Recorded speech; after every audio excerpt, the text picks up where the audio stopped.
placed the biggest airport in Canada time. Late 80s and early 90s event years of continuous thefts without any evidence that may identify the criminals. Requirements: take your seat, get your popcorn, and put your headphones, ladies and gentlemen, we are ready to take off. Pearson, the biggest international airport in Canada. Toronto, the airport, has the largest cargo terminals. It receives shipments from all over the world. Millions of goods arrive every day. It is a non-stop process. All of the goods are stored in a large, spacious facility in order to accommodate as many shipments as possible. All sorts of products were stored there. You can find whatever comes to mind. It's like a kid walking into a large toy store. If someone has ever thought about stealing from this place, he will surely get arrested as soon as he is out. Since the facility is protected by a force of more than 100 police officers. However, in the late 80s and early 90s, the airport administration discovered that many skids of high-end products were disappearing, including cameras, hard disks, computers, and many other products that were valuable at the time, some worth up to $500,000. The police immediately formed a task force to discover how the thieves were bypassing the airport's heavy security and steal skids of goods without being noticed. Everything is secure on that perimeter. There are video cameras everywhere and everyone can see them. Nearby, there are also security guards. They examine your tag first to ensure it is valid before granting you access. It despite all these precautions, cargo kept disappearing for years and police investigations were completely pointless. They strongly attempted to put an end to this crime but ultimately proved ineffective. The investigation procedure was so complicated for many reasons, mainly the late discovery of the stolen cargo by the airport administration. As I said before, the facility was so huge and vast that no one could pay attention to what was missing. A lot of shipments were in and out daily. It was a massive undertaking to try and trace the stolen cargo. Besides, we are in the 90s. There is no inventory storage system, so the whole process was like looking for a needle in a haystack. As a result, the police were also informed too late, which complicated their task. They claimed that the police received the call after a week. The delay in informing the police meant that any evidence that could have been gathered at the scene would be disappeared. The police had no leads and no clue where to start. But the warehouse employees, though the police couldn't get anything from them, they were very cautious and careful in some of their replies. Those workers were like a family or a gang. They know each other very well since they had been working together for a long time, which means that even if the police thought about penetrating them, it would. The thefts kept for years and the police felt powerless and incapable of preventing them. The police actually came to the conclusion that an organized crime gang operating within the airport was responsible for the thefts. They believed that such operations require a lot of work and time to be executed. Must know all of the ins and outs of the cargo operations. They had to know people in security, supervisors, manage, and truck drivers. Therefore, all of these factors contributed to the belief that a large group of people who worked at the airport were robbing the cargo. However, the police were wrong, and in the end, it turned out that the thefts were done by a single individual who was neither a director nor a supervisor, so that he could know the ins and outs of the airport or have extensive knowledge of its operations. The thefts were the work of a simple truck driver who had managed to find a way to bypass security and steal over $7 million in cargo and sell it worldwide. How did he succeed in accomplishing it? I know you are wondering too. Don't worry, I got the answer, but first let's know who this man is. Truck driver's name is Ho Lam Ong. He is a Vietnamese immigrant who came to Canada, Toronto in the late 80s with $50 in his pocket. Our guide was driven by the desire to become wealthy. He was ready to give anything up to achieve his goal, no matter the cost.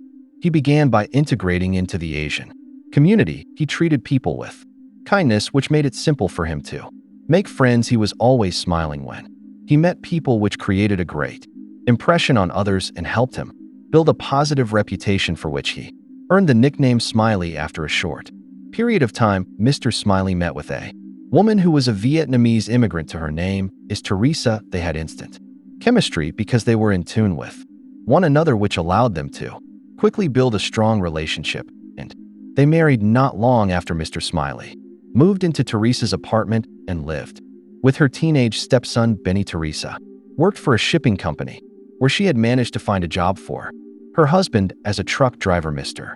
Smiley's job was to pick up goods from the Pearson Airport and deliver them to businesses throughout the city, but this job paid only $1,600 per month, which was a low salary for Mr. Smiley to achieve his dream of becoming rich. Mr. Smiley used to deliver the goods himself, which meant that he arrived at the shipping address, got out of his truck, took the goods, and walked into the store, giving him a good idea of the prices of the goods he delivered. Since the items he carried were highly valuable, he knew that if he could just steal a few of them and sell them, he would undoubtedly become wealthy.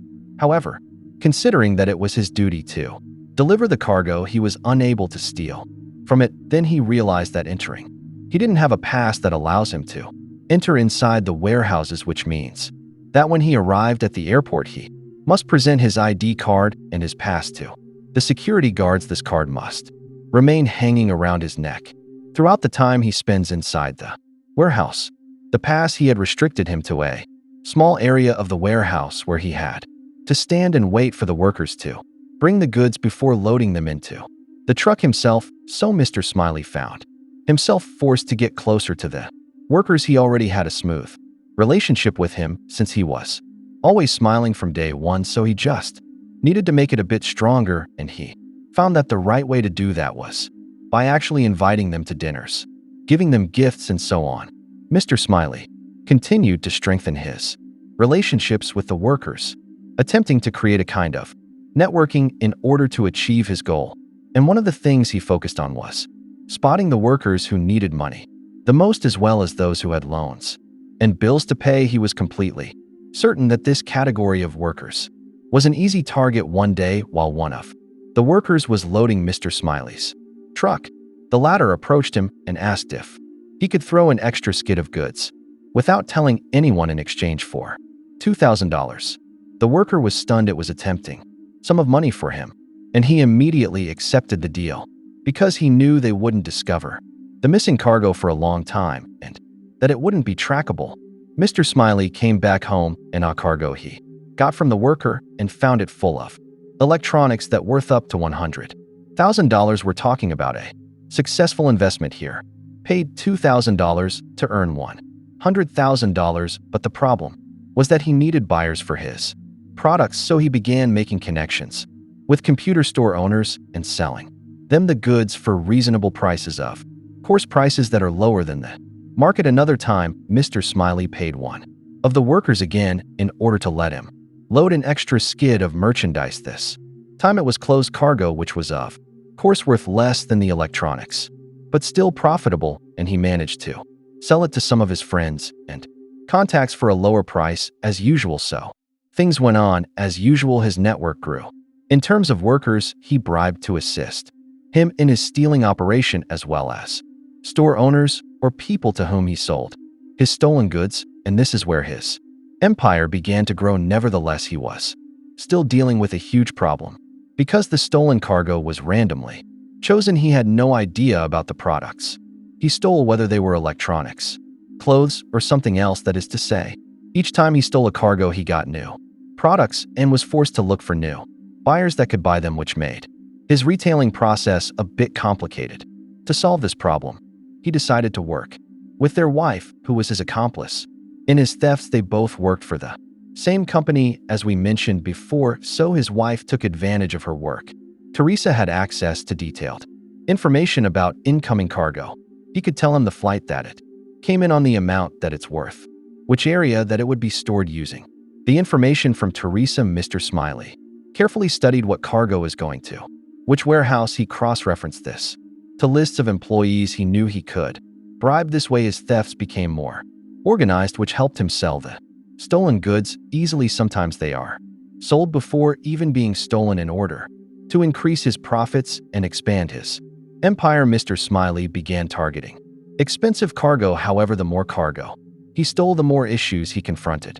Because of the amount of stolen cargo, it was vast and huge, which made the delivering process difficult, so he decided to add his steps and Benny to his Accomplices Mr. Smiley treated him as his son, and so did Benny. He respected him so much. Benny took the distribution task of electronics and computer accessories and proved himself as an excellent salesman. Better than his stepfather, he created his own connections with computer store owners to gain their trust. Benny used to present invoices and business cards bearing his alias Joe Young in order to appear to work for a legitimate shipping company that didn't exist, so most of store owners believed that they were undoubtedly buying legal goods from a credible source. Despite Benny's ability to sell the stolen goods normally without problems, and in a short period of time the Smileys were still facing storage issues because of the consecutive theft operations that led to the goods accumulation. Mr. Smiley needed a safe place where he could store his goods, and because renting public storage space was risky, he bought two houses that were next to each other. He lived in one and used the other as a storage facility. Every day the Smileys brought a cargo and stored it in their house. Neighbors would frequently see the Smileys coming and going with their cargo, which seemed strange and unusual to them, making them curious about what was going on around them. Mr. Smiley's pleasant personality served as his currency. He was a lovely person. He always talked nice to his neighbors. He respected them, and so did they. He even gave them gifts very often, and this way of treating people made him beyond suspicion. Even if someone asked him why he had all those goods stored in his house, he would simply tell him that he worked in the shipping industry and that he sometimes used his house as a warehouse. His empire was gradually expanding, as were his distribution issues. He had a supply and demand problem. Buyers were fewer than the goods he had, so everything in his house was in surplus. Fortunately, at that time in the late 90s, it was the beginning of internet revolution, so a group of websites appeared, including eBay, a website that can be used to sell or buy anything from anywhere in the world and provides the possibility of registering without an identity and without valid bank accounts and addresses. All that mattered was buyer satisfaction, regardless of how the product was made or where it came from. That was not a priority, only that the customer get what they were promised and be content with the purchase. Mr. Smiley took advantage of the website and started selling his stolen goods, and with the prices he offered, the sales flooded in, not only from Canada but from all over the world. The Smileys started working on packaging and shipping from their house or warehouse, which made the selling process easier, faster, and more profitable. Smileys were able to reach 19,000 sales thanks to eBay, which increased their fortune and allowed them to keep their empire growing and active for 13 years. This is unbelievable, isn't it? The thefts lasted for more than a decade without being noticed by the police or the airport administration. Mr. Smiley considered the cargo workers the key to his operations, so he insisted on letting them be satisfied by gifts, paying their bills, staying by their sides whenever they needed help, or simply by bribing them. In this way, he was able to make sure that these workers remained loyal to him and kept his operations running for more than 13 years. The investigation into this case remained stuck even after intensifying their efforts by going undercover. The police had not been able to identify the person who was responsible for those thefts. During this time, they only watched cargo being loaded onto tracks. They had no way of knowing if it was being stolen or if it was just routine business. Due to this state of uncertainty, the police stayed powerless to narrow down their lists of suspects. There were hundreds of warehouse workers, which made their task nearly impossible, and automatically Mr. Smiley definitely stayed under the radar. Finally, on November 2001, the police found their first lead when one of the computer store owners reported that someone had broken into his store and robbed him. The police moved immediately and searched the store, discovering that among the stolen items were hard drives. Police discovered that the hard drive serial numbers from the computer store theft matched the numbers from the airport theft. For the first time, police have traced some of the stolen goods. The police questioned the store owner about where he purchased those hard drives. The store owners revealed that the hard drives had been purchased from a shipping company that was represented by someone named Joe, and he gave them a phone number to contact him. After checking the number, the police discovered that it belonged to Benny and they immediately placed him under surveillance. The surveillance helped the police so much it was quite intense, and it led them to a lot of facts. They saw Benny collecting goods from their house, and they saw a wall of goods when he opened the garage. The police realized that they finally found the thief that they had been looking for years ago, and then they found out that the owner of the house was Mr. Smiley. The police hold off on making an arrest until they have gathered sufficient evidence to build a strong case. They wanted to find out how exactly he managed to steal such huge amount of goods during this long period. A team of investigators was completely dedicated to this task, and they kept Mr. Smiley under surveillance 24 hours a day, 7 days a week. This provided the police with detailed information about how the thefts were carried out. They followed him from the time he picked up his truck from the shipping company to the airport where he loaded his truck, delivered the goods that were supposed to be delivered, and took the stolen cargo to his house. After all this, the police were ready to make their move. They broke into Smiley's house on December 13th, 2001 and arrested the entire family, Mr. Smiley, his wife Teresa, and his stepson Benny. The police were astonished by the quantity of items that were inside the house. It was literally a warehouse. In addition to the mass amount of cash, it was in each corner of the house, under the bed, on the couch, in Benny's room, on the stairs. Everywhere they found up to $1.2 million in cash. Mr. Smiley, Teresa, and Benny were arrested on the charge of possessing stolen property, and before trial, Mr. Smiley agreed to plead guilty on the condition that Teresa and Benny had released because of his cooperation and his confession that he was responsible for the entire operation and gave back over $6 million in cash and property. The police accepted the deal, and Mr. Smiley got a reduced sentence and served a 2-year prison term. Now that we get to the end of the video, if you like it, don't forget to like and subscribe and activate the bell button.